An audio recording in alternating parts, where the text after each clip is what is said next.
Eh bien bonjour, bonsoir, j'espère que vous allez bien, c'est Flo. Aujourd'hui on se retrouve pour parler des spoilers du chapitre 247 de Blue Lock. Avant que la vidéo ne commence, je vous le rappelle, si vous voulez me soutenir et sur les prochaines vidéos, n'oubliez pas de vous abonner à la chaîne et c'est parti.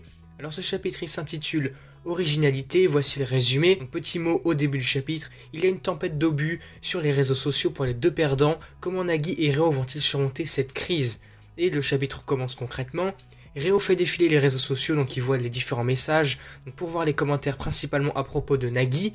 Alors on voit Nagi et Reo traînent trop les pieds, c'est normal que leur salaire annuel baisse. Nagi Seiichiro est une merveille d'un coup avec seulement un super but. Le salaire annuel de Nagi et Reo baisse considérablement, serait-ce dangereux? Chris Prince fait ton boulot, reconstruire l'équipe immédiatement, tu vas perdre tous tes jeux. Nagi devrait sortir des habitués tout de suite, Nagi c'était un moment crucial. Ce super but a dû être un coup de chance. Nous verrons ensuite Nagi et Reo qui sont tous les deux dans un vestiaire en train de discuter. Et Reo va dire à Nagi est-ce qu'on peut parler un instant? Nagi va dire oui bien sûr. Et Reo va alors lui dire tout de suite j'ai chuté à la 16e place avec 34 millions.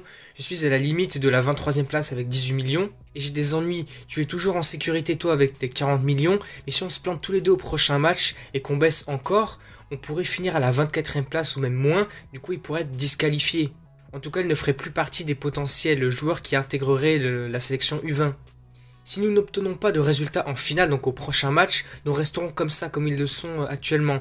Nagi va leur dire oui, je pensais la même chose. Il va leur dire à Reo de changer, viens on change. Il y a un commentaire disant à Nagi, Nagi est juste comme ça, n'est-ce pas? Le gars qui était seulement incroyable à Koshien, du coup c'était peut-être sa ville natale, je sais pas trop, et le génie qui a disparu. Nagi va dire après avoir gagné contre Isagi une fois, quelque chose ne va pas chez moi. J'ai l'impression d'être toujours perdu, comme si la chaleur ne venait pas.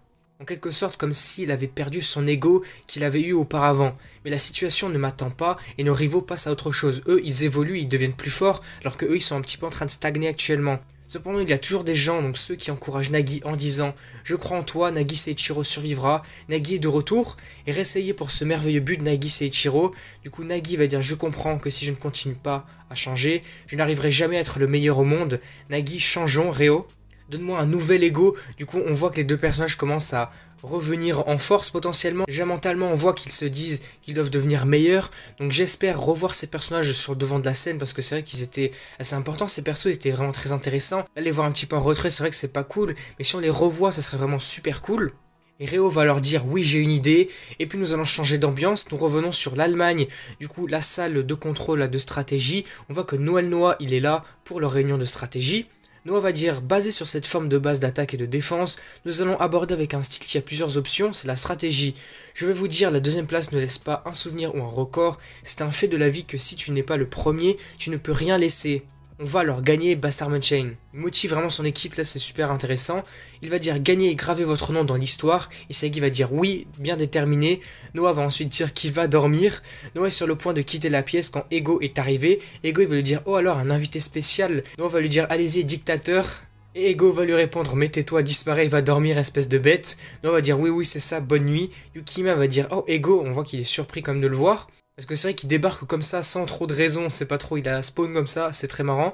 Ego va dire hey vous les gars talentueux, il est temps que je vous dise un mot d'or avant la bataille finale. Tu te souviens de la clé que je t'ai dit de gagner quand la No Egoisté avait commencé? Yori va dire preuve d'originalité. Ego va lui dire que oui c'est ça, c'est vrai, vous vous êtes battu contre le mur du monde et le système sévère d'enchères salariales annuelles. Qu'est-ce que l'originalité pour toi maintenant? Ego va lui dire est-ce que c'est votre propre style de jeu ou est-ce la quantité de valeur qui vous est attachée? Non, c'est juste une réponse superficielle. L'originalité c'est un peu l'équivalent à la faim, du coup la soif de victoire, de détermination. Ce n'est pas un talent avec lequel tu es né, ni même une valeur donnée par quelqu'un d'autre. De quoi avez-vous faim? Du coup, quel est votre ego, je pense? C'est ce qui fait l'originalité d'une personne. Pour remporter cette No Egoist League, vous avez dû rationnellement jouer le rôle qu'on vous a demandé de jouer, librement, donc acheter votre idéal et volontairement répéter destruction et création pour vous-même.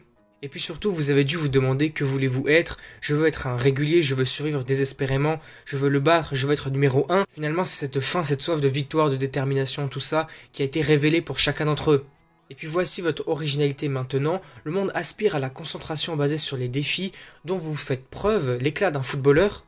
J'appelle alors une personne qui continue à se battre dans cette série d'enthousiasme fou, un professionnel. Êtes-vous des égoïstes affamés prêts à briller? Et c'est ainsi que le chapitre va se terminer sur ce discours de Ego. Du coup, nous avons le mot de la fin du chapitre. Le discours soudain d'Ego a amené l'esprit combatif des joueurs à son apogée, à son paroxysme. Nous voyons Isagi Kaiser versus Rin et Shido. Pour le prochain numéro, le match de la France va enfin commencer. À suivre dans le prochain chapitre qui s'appelle Final Fight, combat final. Là, ça nous laisse sur un suspense vraiment très intéressant. J'ai trop hâte de voir ce match du Bayern München, l'Allemagne contre le PSG, la France. Ça va être super cool. J'ai trop envie de revoir ces personnages-là pour se confronter dans un match final. Voilà, du coup, on va s'arrêter là pour cette vidéo, pour ces spoilers. Si la vidéo vous a plu, n'hésitez pas à liker, à commenter, à partager comme d'habitude. N'hésitez pas à me faire part dans les commentaires de votre point de vue, ce que vous avez pensé du chapitre et quelles seront potentiellement vos attentes pour les suivants. Et puis surtout, n'oubliez pas de vous abonner à la chaîne pour me soutenir et sur la prochaine vidéo. Et du coup, moi, je vous dis à la prochaine.